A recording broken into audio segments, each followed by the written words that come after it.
서로 인사하십니다. 주의 이름으로 사랑합니다.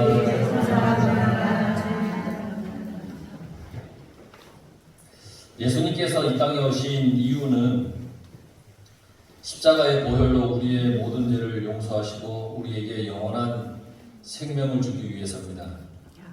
그래서 예수님이 오셨습니다. 그래서 주님은 이 세상 모든 사람에게 빛이시고 또 구원의 길이십니다. 그런데 이 세상에는 수많은 사람들이 자기들이 가지고 있는 인생의 문제로 인해서 매우 슬퍼합니다. 절망에 빠져 있습니다. 또 살아갈 용기가 없어서 어쩔 줄 몰라 하는 그런 사람들이 참 많습니다. 이건 나이에 상관이 없습니다. 지위고하를 막론하고 그런 사람들이 세상에 얼마나 많은지 모릅니다. 뭔지 모를 인생의 답답함, 목적이 없는 인생, 돈이 최고의 가치가 되어버린 이 세상의 어떤 삭막함, 아무도 자기 곁에 와서 위로와 용기를 주지 않는 따뜻함이 사라진 그런 현실 앞에서 사람들은 너무 많이 괴로워하고 힘들어합니다.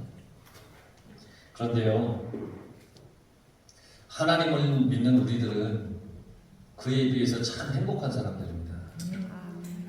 왜냐하면 우리는 분명한 목적을 가지고 살기 때문입니다. 분명한 목적이 없으니까 인생이 괴롭고 힘든 건데 우리는 분명한 목적이 있습니다. 그리고 우리는 기다리고 있는 것이 분명하기 때문입니다. 뭔가 분명한 것을 기다리기 때문에 우리의 삶은 확실한 목적이 있는 겁니다. 그리고 우리는 그 기다림의 사람들인데 바로 하나님의 나라를 기다리는 사람들입니다. 그래서 아무런 기대가 없는 사람들과는 다릅니다. 돈을 바라는 사람들과도 다릅니다.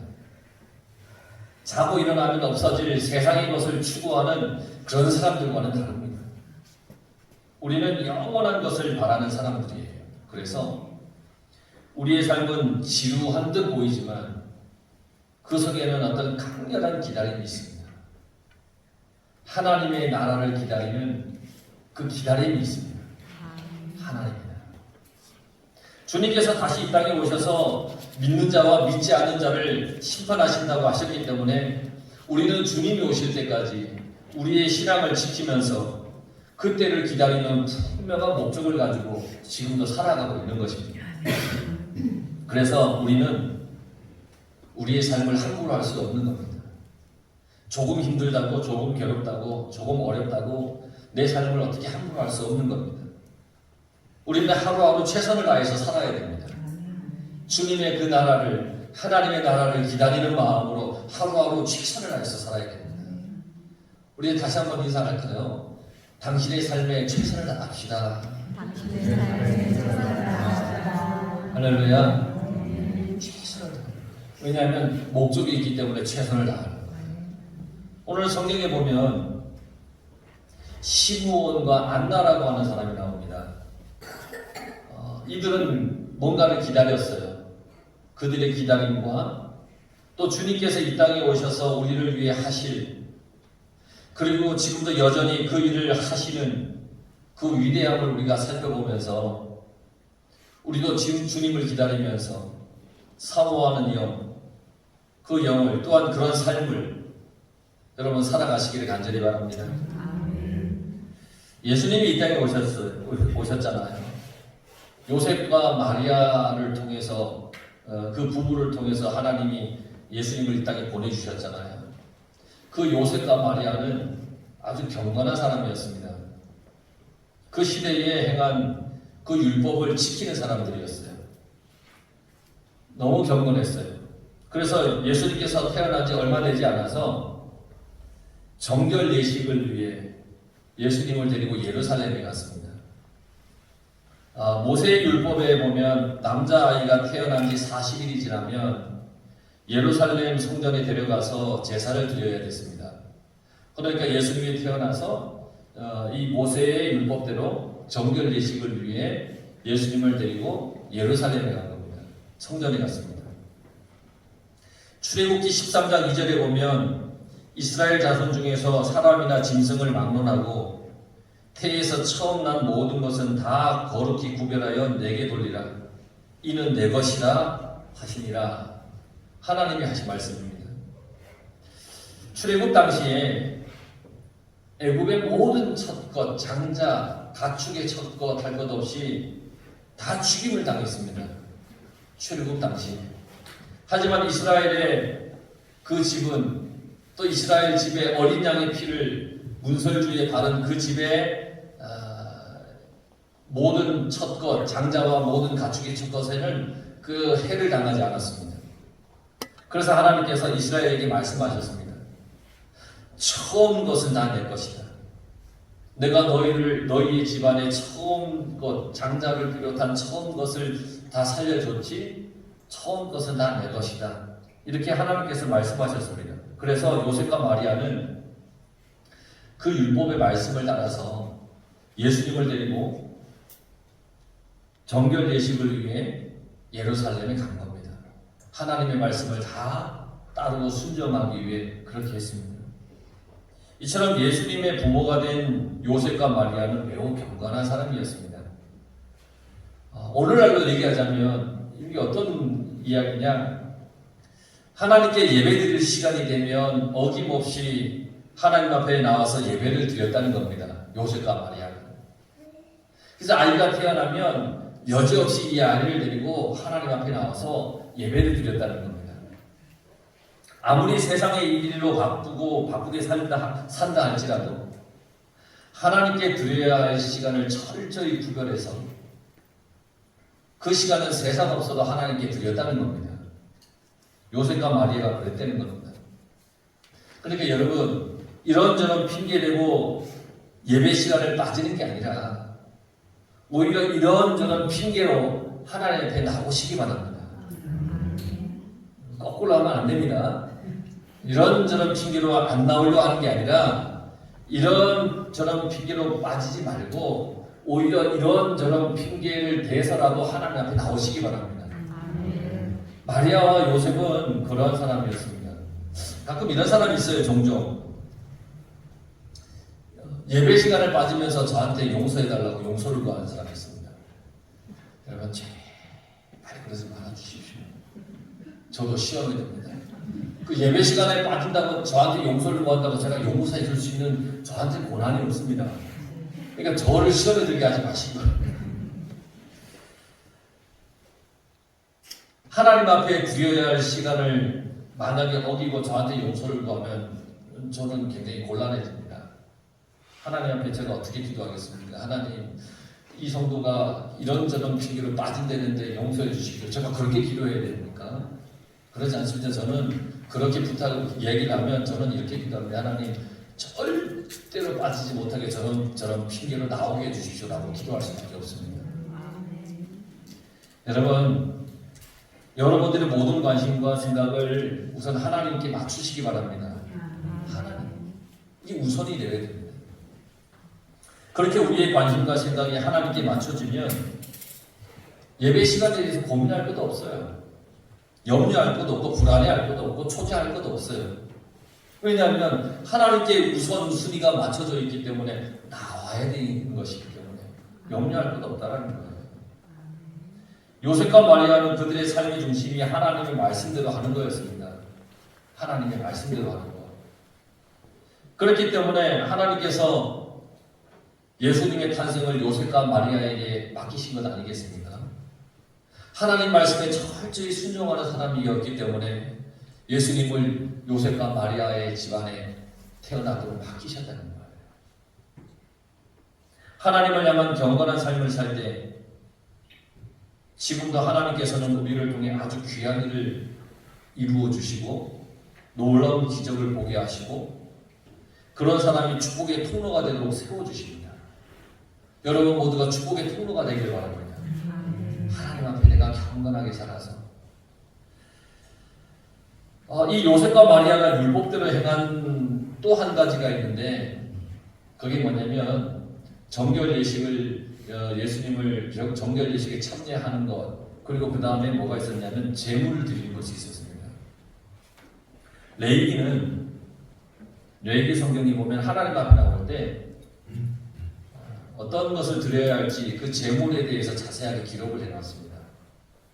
번제 때, 화목제 때, 속죄제 때, 속건제 때 어떤 제물을 가지고 나와야 하느냐 하나님이 다 기록해놨습니다. 오늘 성경에 보면 요셉과 마리아는 산 비둘기 한 쌍 혹은 어린 집 비둘기 둘로 제사를 했다 그랬습니다. 이건 뭘 얘기하냐면 요셉과 마리아가 가난했다는 얘기입니다. 율법을 통해 율법에 보면 보통 번제로는 1년 된 어린 양을 드렸습니다. 근데 경제적 형편이 어려우면 이 어린 양 대신에 집비둘기나 산비둘기나 집비둘기를 대신할 수 있다고 하나님께서 말씀해 주셨습니다. 어린 양을 드리기에 벅차면 힘들면 집비둘기나 산비둘기를 대신해서 드려도 된다. 요셉과 마리아는 가난했습니다. 그래서 이 산비둘기 한 쌍 그리고 어린 집비둘기 둘을 가지고 하나님 앞에 나온 겁니다. 예수님은 태어나면서 가난한 집에 태어났습니다. 가난한 곳에 오셨습니다. 태어난 순간부터 누추한 구유에 나셨는데 그 과정 또한 가난했습니다. 변변한 어떤 방이 없어서 구유에 태어나셨습니다. 정말 낮은 모습으로 이 땅에 오셨습니다. 가진 것 없는 집에 태어났었습니다. 풍요로움이라는 것은 전혀 없는 이렇게 태어나신 주님이시지만 그 주님께서는 우리에게 놀랄 만큼 풍요를 주시지 않습니까? 풍요라는 것을 찾아볼 수 없는 그런 집에서 태어나셨지만 자라셨지만 그 주님께서 우리에게 놀랄 만큼 풍요를 주셨다는 거예요. 가장 큰 풍요가 뭔지 아십니까? 우리를 죄에서 구원해 주신 겁니다. 그게 가장 큰 풍요입니다. 아무리 많은 것을 가지고 세상적으로 명예가 높은 자리에 있고 뭐 권세가 있다 해도 죄 가운데 있으면 그 인생은 참 슬픈 인생이지 않습니까? 근데 그 죄에서 나를 구원해 주셨다? 그 은혜가 가장 우리에게 주신 풍요의 은혜입니다. 그뿐 아니라 병을 고쳐주셨습니다. 상한 마음을 위로해 주셨습니다. 메말랐던 우리의 마음과 삶에 사랑의 풍성함을 주셨습니다. 그 무엇과도 바꿀 수 없는 것을 우리에게 주셨습니다. 주님이 주신 겁니다. 정작 주님은 누추한 곳에 나셨고 가진 것이 없는 집안에서 태어났지만 우리에게 주신 것은 말로 다 할 수 없는 엄청난 것입니다. 그러므로 우리는 세상 것을 의지하려고 하지 말아야 합니다. 우리는 자꾸 세상의 것에 눈이 가지 않습니까? 돈이든 좋은 차, 좋은 집, 출세나 권력, 권세, 높은 자리, 명예 뭐 이런 것들에 욕심이 많이 생길지도 모릅니다. 또한 그런 것을 소유해서 그것을 의지하려고 합니다. 그러나 주님께서는 세상에 좋은 조건을 가지고 우리에게 오시지 않았습니다. 아무것도 없는 가운데 이 땅에 오셨죠. 그런데도 가장 귀하고 중요한 것을 우리에게 주셨습니다. 그러니까 우리가 의지해야 할 것은 세상의 조건이 아닙니다. 우리가 의지해야 할 것은 오직 예수님입니다. 텔레비전에 보면 이런 프로그램이 있어서 아직까지 기억이 나는데 여러분들에게 한번 소개한 적이 있습니다. 그날은 미국에 사는 어느 한 사람이 한국에서 자기를 찾는다는 소식을 접하고는 단숨에 미국에서 한국으로 이렇게 달려왔습니다. 그 누구냐면 어릴 때 헤어진 형제입니다. 그리고 여러 정황을 서로 맞춰본 후에 자기 형제임을 확인하고는 서로 얼싸안고 얼마나 울었는지 모릅니다. 그 텔레비전에 이렇게 생중계를 이렇게 보여줬어요. 그걸 보면서 저도 막 눈물이 나는 거예요. 얼마나 만나고 싶어 했을까. 그리고 미국에서 온 그 형제가 이 한국에 있는 그 형제에게 제일 먼저 했던 말이 뭐냐면 Are you Christian? 당신 그리스도인이십니까? 라고 하는 게 첫 마디였습니다. 그러자 한국의 형제가 내가 예수님 믿습니다 라고 대답을 했습니다. 그러자 미국에서 오는 형제가 땡큐 가 하나님 감사합니다. 그게 그 형제가 수십 년 만에 만나서 처음으로 나오는 대화입니다. 당신 크리스찬이십니까? 나 예수님 믿습니다. 하나님 감사합니다. 세상에 많은 사람들은 어릴 때 헤어졌다가 극적으로 수십 년 만에 만나면 우선은 너 성공했냐? 좋은 직장 다니냐? 잘 먹고 잘 사냐? 집은 있냐? 자식은 몇 명이냐? 이런 것들이 궁금했을 텐데 그 형제들은 예수님을 믿는지 아닌지 그게 궁금했던 거예요. 그게 참 저에게 인상적이었어요. 하나님을 믿는 사람들이 가져야 할 관심이 뭐라야 할지에 대해서 다시금 생각해야 했던 거예요. 이 형제는 헤어진 후 혹시 다시 만나게 되면 서로에게 영원한 생명을 주시는 주님을 소개하고 전하고 싶은 그 목적으로 살았던 것이 틀림이 없어요. 주님을 만나보니 내 헤어진 형제를 내가 나중에 혹시라도 만나면 그 사람 이 형제가 예수 안 믿으면 내가 꼭 전해야겠다. 이 마음으로 살았던 거예요.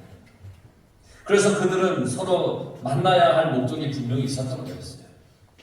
물론 헤어진 혈육을 찾는 것도 중요했겠지만 말입니다. 여러분, 우리는 조건이나 환경이 어떠하냐에 따라서 행복하고 불행해지는 그런 사람들이 아닙니다. 그것에 따라서 성공의 여부를 따지는 사람도 아닙니다. 주님은 가장 낮은 곳에 오셨지만 가장 값진 것을 우리에게 주셨습니다. 우리도 주님의 삶을 본받아서 어떤 조건이나 환경의 잣대로 살지 말아야 합니다. 우리에게 주어진 삶의 목적에 충실하면서 살아야 됩니다. 그럴 때 우리를 돕고 있는 어떤 조건이나 환경에 의해 움직이는 것이 아니라 우리의 목표를 향해 저 표대를 향하여 우리가 달려가는 그리스도인이 될 수 있다는 겁니다. 오늘 성경에 보면 그 목적을 바라보면서 표대를 향하여 살았던 두 사람이 나옵니다. 시므온과 안나입니다. 이들이 이렇게 목적을 위해 열심히 목표를 향해 살고 있었던 이유가 있습니다. 우선 시므온을 보면 이 시므온은 성령을 따라 사는 사람입니다. 성경에 보면 시므온을 소개를 합니다. 의롭고 경건하여 이스라엘의 위로를 기다리는 자라. 성령이 그 위에 계시더라. 시므온은 성령과 함께한 사람입니다. 그래서 그는 이스라엘의 위로를 기다렸습니다. 이스라엘의 위로가 뭐냐면 메시아가 오심을 얘기하는 겁니다. 이스라엘을 위로하는 것인데 그 이스라엘의 위로는 메시아가 오시는 겁니다. 그러니까 시므온은 메시아가 오시기를 기다리고 있었습니다. 이스라엘은 하나님의 구원과 도움을 간절히 기다리고 있었습니다. 구약에서 말씀하신 메시아를 간절히 기다렸습니다. 시므온도 마찬가지였습니다. 메시아를 간절히 기다렸습니다. 우리를 구원하실 메시아가 올 것을 간절히 기다리고 있었습니다. 시므온은 성령의 감동으로 그가 그리스도를 보기 전에는 죽지 않을 것을 알고 있었습니다. 내가 그리스도를 메시아를 본 후에나 죽을 수 있다는 것을 성령을 통해 알고 있었습니다. 그래서 그리스도께서 오실 것을 고대하고 있었습니다. 그리고 성령의 감동으로 성전에 들어갔을 때 그곳에서 아기 예수를 만나게 되었던 겁니다.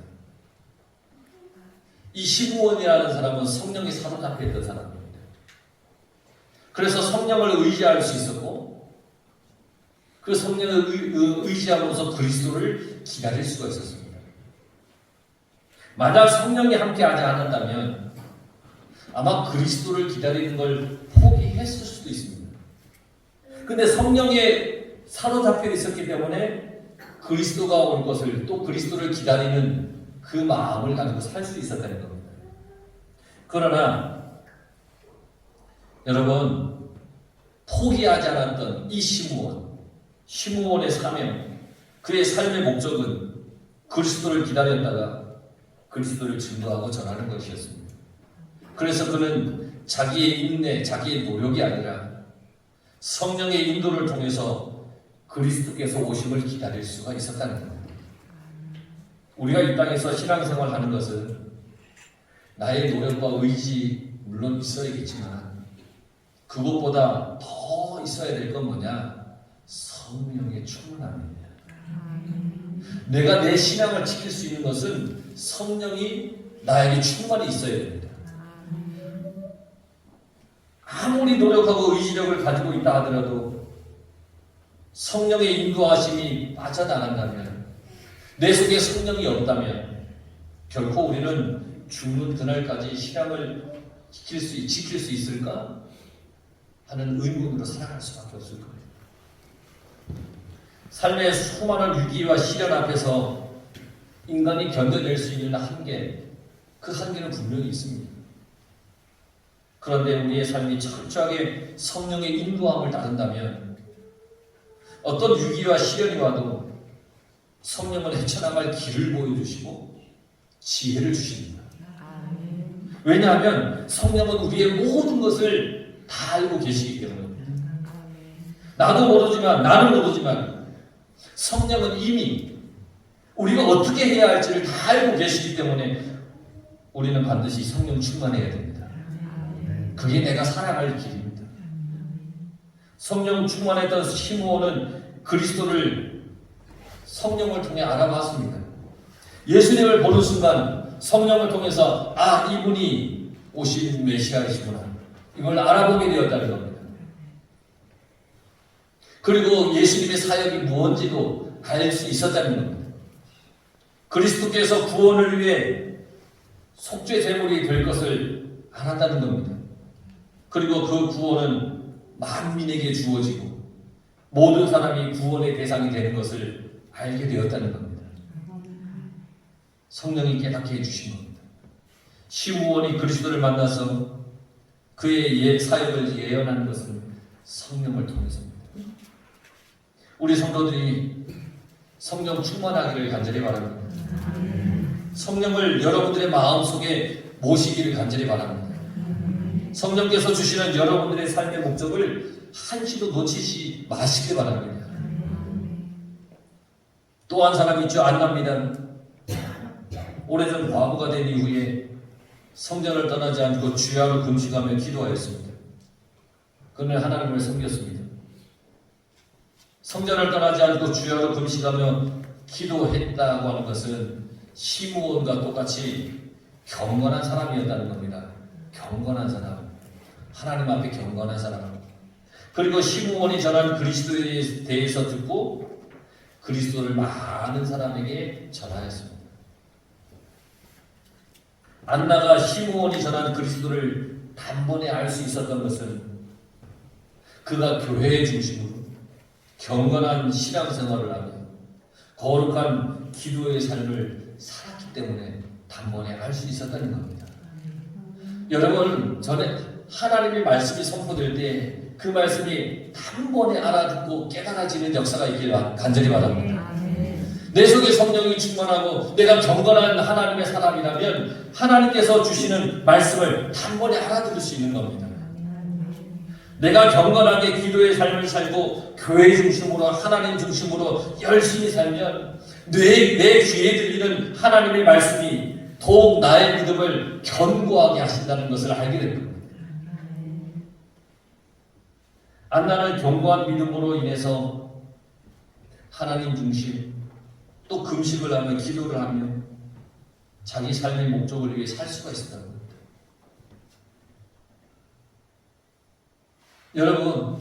여러분 자신이 내가 다시 오실 주님을 기다린다면 반드시 그 기다림이 시들어지지 않도록 성령 충만해야 합니다. 여러분, 주님 다시 오실 줄 믿으시죠? 그러면 그 믿음이 시들어지지 않도록 우리는 늘 성령 충만해야 됩니다. 만약에 성령 충만하지 못하면 주님이 다시 온다고 했는데 그 믿음이 흔들릴 수도 있다는 거예요. 경건한 신앙생활을 통해 다시 오실 주님을 기다리며 우리는 살아야 됩니다. 하나님 중심으로 거룩하게 기도의 삶을 살아야 되는 겁니다. 그렇게 해서 우리 모든 성도가 다시 오실 주님을 간절히 기다리며 끝까지 믿음을 잘 지켜나갈 수 있길 간절히 바랍니다. 하나님 나라에 모두가 다 들어가길 간절히 바랍니다. 여러분 시므온처럼 안나처럼 성령 충만해서 하나님 중심으로 살아가면서 여러분의 삶 속에 하나님이 주시는 큰 은혜와 축복이 위로가 또 여러분들은 하나님의 나라를 기다리는 그 삶의 분명한 목적을 가지고 여러분들의 삶을 복되게 이끌어가기를 성령 충만하게 간절히 축원합니다. 기도하겠습니다.